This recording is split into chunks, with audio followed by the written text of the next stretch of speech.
Hi friends, welcome to my channel. ಇವತ್ತು puffy omelette ಮಾಡೋದು ಹೇಗೆ ಅಂತ ತೋರಿಸ್ಕೊಡ್ತಾ ಇದ್ದೀನಿ. ಮೊದಲು 3 ಮೊಟ್ಟೆಯನ್ನು ಒಂದು ಬಟ್ಟಲಲ್ಲಿ ಹಾಕ್ಕೊಳ್ಳಿ. ಆನಂತರ ರುಚಿಗೆ ತಕ್ಕಷ್ಟು ಉಪ್ಪು, ರುಚಿಗೆ ತಕ್ಕಷ್ಟು ಖಾರದ ಪುಡಿ ಹಾಕಿ ಚೆನ್ನಾಗಿ ಮಿಕ್ಸ್ ಮಾಡಿ. ಖಾರದ ಪುಡಿಯನ್ನು ನಿಮ್ಮ ರುಚಿಗೆ ತಕ್ಕಷ್ಟು ಹಾಕಿಕೊಳ್ಳಿ. ಚೆನ್ನಾಗಿ ಮಿಕ್ಸ್ ಆದ ನಂತರ ಸ್ಟವ್ ಮೇಲೆ ಒಂದು ತವ ಇಟ್ಟು ಆಯಿಲ್ ಹಾಕಿ ಆನಂತರ ಮೊಟ್ಟೆಯನ್ನು ಹಾಕಿ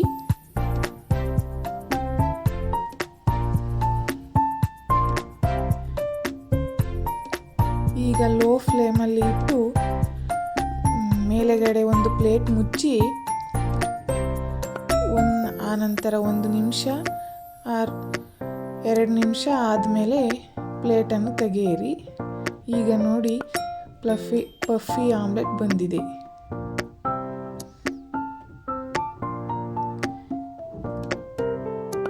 ಈಗ ಅದನ್ನು ಪ್ಲೇಟ್ನಲ್ಲಿ ಹಾಕಿಕೊಳ್ಳಿ. ಇಷ್ಟೇ ಫ್ರೆಂಡ್ಸ್, ಪಫಿ ಆಮ್ಲೆಟ್ ಮಾಡೋದು. ನಿಮಗೆ ಇದು ಇಷ್ಟವಾದರೆ ಲೈಕ್ ಮಾಡಿ, ಶೇರ್ ಮಾಡಿ, ಸಬ್ಸ್ಕ್ರೈಬ್ ಮಾಡಿ.